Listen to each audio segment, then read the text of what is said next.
ഈ സീനിൽ ക്യുവാൻ യാവുനോട് എൻ്റെ കൺഫെഷനെ കുറിച്ച് നീ എന്താണ് ആലോചിച്ചെന്ന് ചോദിക്കുന്നു.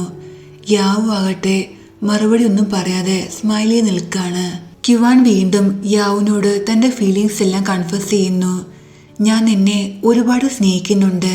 നിനക്ക് എലിജിബിൾ ആയൊരു പേഴ്സണാണ് ഞാൻ എന്നാണ് എൻ്റെ വിശ്വാസം. നീ എന്നോട് എസ് പറയുകയാണെങ്കിൽ ഞാൻ നിന്നെ ഈ പ്ലാനറ്റിലെ ഏറ്റവും ഹാപ്പിയസ്റ്റ് ആയിട്ടുള്ള സെക്കൻഡ് പേഴ്സൺ ആക്കും. കാരണം ഫസ്റ്റ് പേഴ്സൺ ഞാനായിരിക്കും. കാരണം നീ എനിക്ക് സ്വന്തമായല്ലോ എന്ന് അവൻ പറയുന്നു. ഇത്രയും സ്വീറ്റായുള്ള ഡയലോഗ് എല്ലാം കേട്ട് യാവു, ബോസ് താങ്കൾ ചീറ്റിംഗ് ചെയ്യാണ്. താങ്കൾ ഈ ഡയലോഗെല്ലാം മറ്റെവിടുന്ന് കോപ്പി ചെയ്തതാണെന്ന് എനിക്ക് ഉറപ്പാണെന്ന് അവൾ പറയുന്നുണ്ട്. അപ്പോഴേക്കും ബാവു അവിടേക്ക് വരുന്നു. ബാവുവിന്റെ സൗണ്ട് കേട്ട് യാവു പെട്ടെന്ന് ഒരു ഡെസ്കിന്റെ അടിയിൽ ഒളിക്കുന്നുണ്ട്. ക്യുവാൻ ഒരു വിധത്തിൽ ബാവുവിനെ അവിടുന്ന് പറഞ്ഞയക്കുന്നു. എന്നിട്ട് യാവുവിന്റെ അടുത്ത് വന്ന് അവളെ ഡെസ്കിന്റെ അടിയിൽ നിന്ന് വെളിയിൽ ഇറക്കുന്നുണ്ട്. രണ്ടുപേരും ഒരുപാട് ക്ലോസ് ആയി നിൽക്കുന്നത്. ക്യുവാൻ അവളെ കിസ് ചെയ്യാൻ വേണ്ടി വരുന്നു. പക്ഷെ പെട്ടെന്ന് യാവ് ബ്ലോക്ക് ചെയ്ത ശേഷം അവിടുന്ന് ഓടിപ്പോകുന്നുണ്ട്. നെക്സ്റ്റ് മോർണിംഗിൽ യാവ് ഓഫീസിലേക്ക് വരുന്നു. അവിടെ വെച്ച് അവളൊരു കാര്യം അറിയുന്നുണ്ട്. പണ്ട് ഒരു ആക്ട്രസ് ബായുമായി അവൾക്ക് ഇഷ്യൂസ് ഉണ്ടായിരുന്നില്ലേ? ആ ആക്ട്രസ് ബായ്ക്കെതിരെ അവളുടെ ലോ ഫേം ഡിഫേമേഷന് കേസ് കൊടുത്തിട്ടുണ്ടായിരുന്നു. ആ കേസ് ഇന്ന് അവർ ജയിച്ചു. ബായിയുടെ ഹസ്ബൻഡ് മരിച്ച സമയത്ത് സോഷ്യൽ മീഡിയയിൽ ആളുകളെല്ലാം കുറ്റപ്പെടുത്തിയത് യാവുനെയായിരുന്നു. പക്ഷെ ഇന്ന് ആ ആളുകളെല്ലാം തിരിച്ചു പറയുന്നു. എല്ലാവരും യാവുനെ സപ്പോർട്ട് ചെയ്യുന്നുണ്ട്. ഇതെല്ലാം സംഭവിക്കാൻ കാരണം ലീജനെ ക്യുവാനെ ഹാർഡ് വർക്ക് കാരണമാണെന്ന് അവർ പറയുന്നുണ്ട്. ആക്ട്രസ് ബായി വീണ്ടും ഒരു കേസിൽ അകപ്പെട്ടിരിക്കുകയാണ്. ഒരു കോൺട്രവേഴ്സി. ആക്ട്രസ് ബായി ചെയ്തതിന്റെ ഫലമാണ് അവർക്കിപ്പോൾ കിട്ടുന്നതെന്ന് അവരെല്ലാവരും പറയുന്നുണ്ട്. ഈ പുതിയ കേസ് കിട്ടിയിരിക്കുന്നത് ക്യുവാൻ ലോ ഫേമിനാണ്. ഈ കേസിനെ കുറിച്ച് സംസാരിക്കാൻ ക്യുവാൻ യാവുനെ തന്റെ ഓഫീസിലേക്ക് വിളിപ്പിക്കുന്നു. എന്നിട്ട് ഈ കേസിനെ കുറിച്ച് നന്നായിട്ട് സ്റ്റഡി ചെയ്യാൻ പറയുന്നുണ്ട്. അവർ ഈ കേസിൽ ഒരു വിധത്തിൽ പറയുകയാണെങ്കിൽ ഫൈറ്റ് ചെയ്യുന്നത് ആക്ട്രസ് ബായിക്കെതിരെയാണ്. ഈ കേസ് ഡയറക്റ്റ്ലി പറയുകയാണെങ്കിൽ ബായുമായി ബന്ധപ്പെട്ടാണ്. ഇത് കണ്ട് യാവു സർപ്രൈസ് ആകുന്നുണ്ട്. ഞാൻ ഈ കേസ് ഏറ്റെടുക്കാൻ കാരണം നീയാണ്. എൻ്റെ ആളുകളെ എങ്ങനെ സംരക്ഷിക്കണമെന്ന് എനിക്കറിയാമെന്ന് ക്യുവാൻ പറയുന്നു. തന്നെക്കുറിച്ച് ക്യുവാൻ ഇത്രയും കെയർ ചെയ്യുന്ന കണ്ട് യാവു ഒരുപാട് ഹാപ്പിയാകുന്നു. ഓഫീസ് ടൈം കഴിയുമ്പോൾ യൂഫിയും ടാങ്ങും ഒരുമിച്ച് പോകാൻ ഇറങ്ങുന്നു. ഇത് കണ്ട് ബാവു, നിങ്ങളെന്താ റിലേഷൻഷിപ്പിലാണോ ചോദിക്കുന്നു. അതേന്ന് അവർ പറയുന്നുണ്ട്. തങ്ങളുടെ റിലേഷൻഷിപ്പ് ബാവുവിനെ അറിയിക്കാൻ അവർ ശ്രമിക്കുന്നുണ്ട്. പക്ഷെ ബാവു ആകട്ടെ ഇത് വിശ്വസിക്കാൻ തയ്യാറാകുന്നില്ല. നിങ്ങൾ എൻ്റെ മുന്നിൽ ഇതുപോലെ നാടകം കളിക്കേണ്ട ആവശ്യമില്ലെന്ന് അവൻ പറയുന്നു. ബാവു അവിടുന്ന് പോകുന്നുണ്ട്. പക്ഷെ ക്യുവാൻ ആകട്ടെ യാവുന് ഒരു ചെറിയ ജോബ് കൊടുത്ത് അവിടെ നിർത്തുന്നു. ജോബ് കഴിഞ്ഞ് അവൾ വീട്ടിലേക്ക് പോകാൻ തുടങ്ങുമ്പോൾ ഞാൻ നിന്നെ ഡ്രോപ്പ് ചെയ്യാമെന്ന് പറഞ്ഞ് അവൻ വന്ന് അവളെ വീട്ടിൽ ഡ്രോപ്പ് ചെയ്യുന്നുണ്ട്. അതിനുശേഷം അവൾ വീട്ടിലേക്ക് പോകാൻ തുടങ്ങുമ്പോൾ നിനക്ക് എന്തെങ്കിലും ഹൗസ് ക്ലീനിങ് സർവീസ് വേണമെങ്കിൽ ഞാൻ പ്രൊവൈഡ് ചെയ്യാമെന്ന് പറയുന്നു. അതിൻ്റെ ഒന്നും ആവശ്യമില്ലെന്ന് യാവ് പറയുമ്പോൾ, പ്ലീസ് നീ കഴിഞ്ഞ 2 ദിവസം എൻ്റെ വില്ലയിൽ ഒരുപാട് കാര്യങ്ങൾ ചെയ്തതാണ്. അത് കോമ്പൻസേറ്റ് ചെയ്യാൻ എനിക്കും ഒരു അവസരം തരാൻ അവൻ പറയുന്നു. പക്ഷെ ക്യുവാൻ ആകട്ടെ ഇങ്ങനെയുള്ള കാര്യങ്ങൾ ചെയ്ത് ഒരു എക്സ്പീരിയൻസ് ഉണ്ടായിരുന്നില്ല. അവൻ ആ വീട്ടിലുള്ള 2-3 സാധനങ്ങൾ പൊട്ടിക്കുന്നു. യാവ് വന്ന് ബോസ് ഒരു കാര്യം ചെയ്യൂ, കിച്ചണിൽ വന്ന് എന്നെ ഹെൽപ്പ് ചെയ്യാൻ പറയുന്നുണ്ട്. പക്ഷെ അവിടെയും ഡിഷ് വാഷ് ചെയ്യുമ്പോൾ 2-3 പാത്രങ്ങൾ അവൻ പൊട്ടിക്കുന്നുണ്ട്. അവൻ ഈ കാര്യത്തിലൊന്നും ഒരു എക്സ്പീരിയൻസ് ഉണ്ടായിരുന്നില്ല. യാവിനെ ഹെൽപ്പ് ചെയ്യാൻ വന്നിട്ട് താൻ കാരണം അവൾക്കിപ്പോൾ ഒരുപാട് നഷ്ടങ്ങൾ സംഭവിച്ചെന്ന് മനസ്സിലാക്കുമ്പോൾ ക്യുവാൻ ഒരുപാട് എംബാരസ് ആകുന്നുണ്ട്. അവൻ അവിടുന്ന് പോകുന്നു. നെക്സ്റ്റ് സീനിൽ ക്യുവാൻ വീട്ടിലിരിക്കുമ്പോൾ ഒരുപാട് സെർച്ച് ചെയ്യുന്നുണ്ട് തൻ്റെ അസിസ്റ്റന്റിനെ എങ്ങനെ ഇംപ്രസ് ചെയ്യാമെന്ന്. അവന് കുറെ ഐഡിയാസും കിട്ടുന്നു. വിഭൂലും അവൻ യാവുനെ സെർച്ച് ചെയ്യുന്നുണ്ട്. അവളുടെ പ്രൊഫൈല് കാണുമ്പോൾ അവനത് നന്നായിട്ട് സ്റ്റഡി ചെയ്യുന്നുണ്ട്. അവൾക്ക് എന്താണ് ഇഷ്ടം, എന്താണ് ഇഷ്ടമല്ലാത്ത ഇങ്ങനെയുള്ള കാര്യങ്ങളെല്ലാം അവൻ നോക്കുന്നു. നെക്സ്റ്റ് മോർണിംഗിൽ യാവ് ഓഫീസിലേക്ക് പോകാൻ വേണ്ടി വീട്ടിൽ നിന്ന് ഇറങ്ങുമ്പോൾ തന്നെ പിക്ക് ചെയ്യാൻ ക്യുവാൻ വരും എന്നാണ് അവൾ പ്രതീക്ഷിക്കുന്നത്. പക്ഷെ ക്യുവാൻ വന്നിട്ടുണ്ടായിരുന്നില്ല.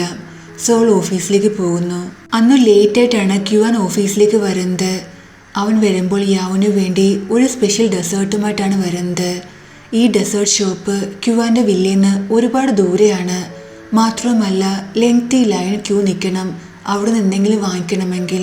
യാവുന് ഇങ്ങനെയുള്ള കാര്യങ്ങളെല്ലാം ഒരുപാട് ഇഷ്ടമാണെന്ന കാര്യം അവൻ ഇന്നലെ വീബോയിൽ വായിച്ചിട്ടുണ്ടായിരുന്നു. അതുകൊണ്ടാണ് അവൻ ഇതെല്ലാം ചെയ്ത്. യാവുനാകട്ടെ ഒരുപാട് സ്പെഷ്യൽ ഫീൽ ചെയ്യുന്നു. അവൾ അവനെ കൂട്ടി സ്റ്റോർ റൂമിലേക്ക് വരുന്നുണ്ട്. നീ എന്താ എന്നെ അവോയ്ഡ് ചെയ്യാൻ ശ്രമിക്കുകയാണോ? നീ ഇതുവരെ എൻ്റെ ക്വസ്റ്റ്യന് ഒരു ആൻസർ പറഞ്ഞിട്ടില്ലെന്ന് ക്യുവാൻ പറയുമ്പോൾ ഞാൻ ഇപ്പോഴും ഡൗട്ടിലാണ്. താങ്കൾ എന്നെ സിൻസിയറായി സ്നേഹിക്കുന്നുണ്ടോയെന്ന്. കാരണം താങ്കളുടെ ലൈക്കിംഗ് ടെമ്പററി ആണോ എന്ന് എനിക്ക് സംശയമുണ്ടെന്ന് അവൾ പറയുന്നു. എനിക്ക് നിന്നോടുള്ള ഫീലിങ്സ് ടെമ്പററി ഒന്നുമല്ല, ഞാൻ സിൻസിയർലി നിന്നെ ഒരുപാട് സ്നേഹിക്കുന്നുണ്ടെന്ന് അവൻ പറയുന്നു. ഇത് കേൾക്കുമ്പോൾ യാവു അവൻ്റെ ചീക്കിൽ കിസ് ചെയ്യുന്നുണ്ട്. അവന് ഗ്രീൻ സിഗ്നൽ കൊടുക്കുന്നു. ക്യുവാനാകട്ടെ ഒരുപാട് ഹാപ്പി ആകുന്നുണ്ട്. അവൻ അവളുടെ അടുത്തേക്ക് വരാൻ തുടങ്ങുമ്പോൾ മീറ്റിങ്ങിന് ടൈമായെന്ന് ആരോ വെളിന്ന് യാവനോട് പറയുന്നു. അവൾ പെട്ടെന്ന് അവിടുന്ന് പോകുന്നുണ്ട്. അന്ന് ഫുൾ ഡേ ക്യുവാനും യാവും മറ്റുള്ളവരിൽ നിന്ന് ഹൈഡ് ചെയ്ത് റൊമാൻസ് ചെയ്യുന്നുണ്ട്. ആരും കാണാതെ പരസ്പരം നോക്കി ഫുൾ ടൈം സ്മൈൽ ചെയ്യുന്നുണ്ട്. ഓഫീസിന് ശേഷം രണ്ടുപേരും വീട്ടിലേക്ക് വരുന്നു. ക്യുവാൻ യാവിനു വേണ്ടി സ്പെഷ്യലായി ഒരു ഡിന്നർ പ്രിപ്പയർ ചെയ്യുന്നുണ്ട്. പക്ഷേ അവൻ ഡിന്നർ പ്രിപ്പയർ ചെയ്യാൻ ഒരുപാട് മെഷീൻസ് യൂസ് ചെയ്യുന്നു. ഈ കാരണത്താൽ ആ ബിൽഡിങ് ഷോർട്ട് സർക്യൂട്ട് ആകുന്നുണ്ട്. സോ ക്യാൻഡിൽസ് എല്ലാം അവർ ലൈറ്റ് ചെയ്യുന്നു. രണ്ടുപേരും പരസ്പരം സംസാരിക്കുന്നുണ്ട്. ലീഗൽ ടേംസിൽ ഒരു വെർബൽ കോൺട്രാക്റ്റിനെ കുറിച്ച് അവർ പറയുന്നു. ബോസ്, ഞാൻ താങ്കളെ 1 മാസത്തേക്ക് പ്രൊബേഷണറി ബോയ് ഫ്രണ്ട് ആയിട്ട് ട്രയൽ ചെയ്യും. താങ്കൾ എന്നെ ഒരുപാട് കഷ്ടപ്പെടുത്തിയിട്ടുണ്ട് ജോബ് തന്നപ്പോൾ. ഇപ്പോൾ എനിക്ക് താങ്കളോട് പകരം വീട്ടാൻ കിട്ടിയ അവസരമാണെന്ന് അവൾ പറയുന്നുണ്ട്. അവൻ അവളോട് തന്നെ ബോസിനെ വിളിക്കരുതെന്ന് പറയുമ്പോൾ എനിക്കിത് ശീലമായെന്ന് അവൾ പറയുന്നു. പക്ഷേ ക്യുവാൻ അവളെ വോൺ ചെയ്യുന്നു. ഓഫീസിന് പുറത്ത് നീ എന്നെ ബോസിന് വിളിക്കുകയാണെങ്കിൽ ഞാൻ നിന്റെ ആനുവൽ ബോണസ് കട്ട് ചെയ്യുമെന്ന് പറയുന്നു. യാവു ക്യുവാനെ തന്നെ കിസ് ചെയ്യാനുള്ള പെർമിഷൻ കൊടുക്കുന്നു. പക്ഷെ പാവം ക്യുവാന്റെ ഫസ്റ്റ് ടൈം ആയിരുന്നു തോന്നുന്നു. പ്രോപ്പറായിട്ട് അവൻ ചെയ്യാൻ പറ്റുന്നില്ല. തനിക്ക് ഒരു ചാൻസ് കൂടി തരാൻ ക്യുവാൻ ചോദിക്കുന്നുണ്ടെങ്കിലും യാവു ആകട്ടെ കൊടുക്കാൻ തയ്യാറല്ലായിരുന്നു. അവനെ ആ വീട്ടിൽ നിന്ന് പറഞ്ഞയക്കുന്നുണ്ട്. പക്ഷേ നാളെ അവൻ്റെ കൂടെ ഒരു ഡേറ്റിന് പോകാമെന്ന് അവൾ സമ്മതിക്കുകയും ചെയ്യുന്നു. നെക്സ്റ്റ് മോർണിംഗിൽ ഡേറ്റിന് വേണ്ടി ക്യുവാൻ ഒരുപാട് ആലോചിച്ച് ഡ്രസ്സെല്ലാം സെലക്ട് ചെയ്യുന്നുണ്ട്. എന്നിട്ട് യാവിൻ്റെ ബിൽഡിങ്ങിന് ഫ്രണ്ടിൽ വരുന്നു. യാവ് വരുന്നവരെ അവൻ മിററിൽ വീണ്ടും വീണ്ടും ചെക്ക് ചെയ്യുന്നുണ്ട്. ഇത് ക്യുവാൻ്റെ ലൈഫിലെ ഫസ്റ്റ് ഡേറ്റ് ആയിരുന്നു. സോ അവൻ ഒരുപാട് നെർവസ് ആയിരുന്നു. റൊമാൻറ്റിക് ആകാൻ വേണ്ടി യാവുവിൻ്റെ സീറ്റ് ബെൽറ്റ് എല്ലാം അവൻ ഇട്ടു കൊടുക്കുന്നുണ്ട്. പക്ഷേ ഇതെല്ലാം ചെയ്യുമ്പോൾ അവൻ ഒരുപാട് നെർവസ് ആയിരുന്നു. ഒരുപാട് വിയർക്കുകയും ചെയ്യുന്നു. യാവുവിനാകട്ടെ ഇതെല്ലാം ഒരുപാട് ക്യൂട്ടായിട്ടാണ് തോന്നുന്നത്. കോർട്ടിൽ വലിയ വലിയ കേസുകൾ വാദിക്കുമ്പോൾ പോലും ഇത്രയും സെൽഫ് കോൺഫിഡൻ്റ് ആയി പെർഫോം ചെയ്യുന്ന ക്യുവാൻ ഒരു ചെറിയ ഡേറ്റിന് ഇത്രയും ടെൻഷൻ അടിക്കുന്നത് കാണുമ്പോൾ യാവുവിനെ സത്യം പറയുകയാണെങ്കിൽ ക്യൂട്ടായിട്ട് തോന്നുന്നു. നെക്സ്റ്റ് സീനിൽ ക്യുവാനും യാവും ഡേറ്റിന് വേണ്ടി ഒരു മോളിലേക്ക് വരുന്നു. അവിടെ ഒരു ഗേള് ക്വസ്റ്റ്യനെയറുമായി നിൽപ്പുണ്ടായിരുന്നു. ക്യുവാനാകട്ടെ അതെല്ലാം ഈസിയായി സോൾവ് ചെയ്യുന്നു. സോ ക്യുവാനും യാവും ഒരു കപ്പിളാണെന്ന് വിചാരിച്ച് ആ പെൺകുട്ടി അവർക്ക് ഗിഫ്റ്റ് കൊടുക്കുന്നുണ്ട്.